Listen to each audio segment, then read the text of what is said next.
শ্রীমতীকে এই ঘরে তুলে নিয়ে আমার ঠাকুর দাদার পাপের প্রায়শ্চিত্ত করুন। না বাবা, সেই কোন্তলা নতুন করে জন্ম নিয়ে আমার সংসার সর্বনাশ হতে পা বাড়িয়েছে। ওকে আমি কিছুতেই পুত্র বধূ বলে স্বীকার করে আমি তাকে স্ত্রী বলে গ্রহণ করেছে। নাইনি বলে তুমি ত্যাগ করে দাও। সম্ভব সব করতে হবে দেব তো।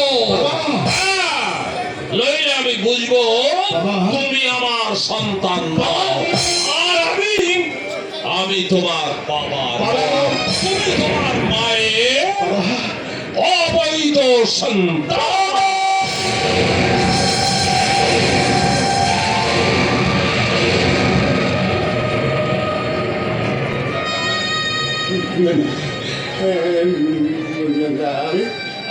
আমি আমার মায়ের অবৈধ সন্তান হতে পারি না বাবা।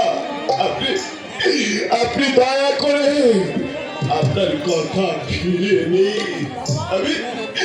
আমি কিছুতেই অবৈধ সন্তান হতে পারি না। ভগবান, একটি উভয় সংকটে তুমি আমাকে দিলে। আমার জন্মদাতা বাবাকে আমি কেমন করে বোঝাবো, কি করে তার মন থেকে উপড়ে ফেলবো ওই ভুলের কাটা গাছটি, কেমন করে, কোন যুক্তিতে? সত্য কর্মগুণে মানুষ তার দেহরূপ জীর্ণ নৌকায় চড়ে মনোরূপ আত্মাকে পৌঁছে দেয় ওই ঈশ্বরের কাছে। কর্মই হোক আমার জীবনের একমাত্র ধর্ম।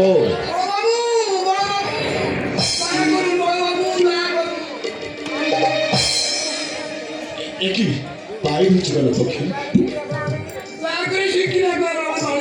কেন কি হয়েছে? আপনি থেকে ওষুধ না দিলে হয়তো সে বাঁচবে না। কি বলছো? হ্যাঁ বাবু, বউটা মরে গেলে আমার ছোট ছোট বাচ্চা ছেলে মেয়ে দুটোকে নিয়ে আমি পাগল হয়ে যাব। আমার সংসারটা একেবারে ভেঙে যাবে বাবু। দয়া করে আমার কুড়ে ঘরে একবার চলুন বাবু। ঠিক আছে ঠিক আছে, তুমি এগিয়ে চলো, আমি এক্ষুনি তোমার বাড়িতে আসছি। কেন বলে না?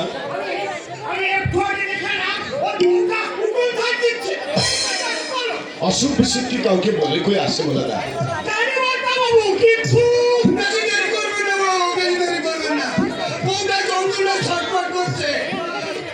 ঠিক আছে, তুমি এগিয়ে চলো, আমি 5 মিনিটের মধ্যে তোমার বাড়িতে পৌঁছাবো। ভগবান আপনার মঙ্গল করুন বাবু।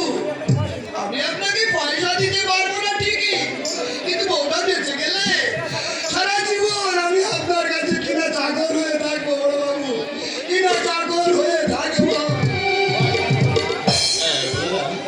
আমি এক্ষুনি ফকিরের বাড়িতে চলে যাচ্ছি। রোগীরা এলে তুমি তাদেরকে বসতে বলবে।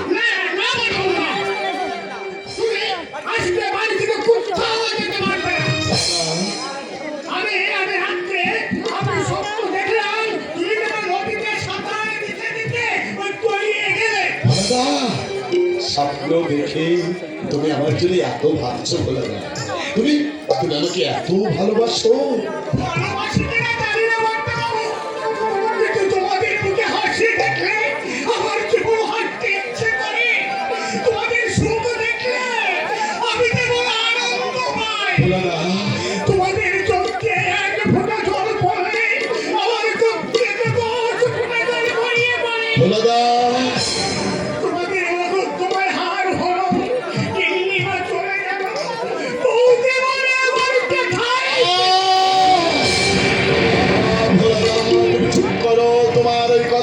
সইতে পারছি না ভোলাদা। নক্ষত্রমার হার, মায়ের মৃত্যু, শ্রীমতীর চোখের জল, আমি সব ভুলে থাকতে চাই। জীবন খাতার পাতায় একটি কথাই লিখে রেখে দিতে চাই ভোলাদা। এই কর্মের দুনিয়ায় আমরা সকলেই এসেছি কর্ম করতে। ঘরের মালিক ওই ভগবান ভোলাদা, ঘরের মালিক ওই ভগবান।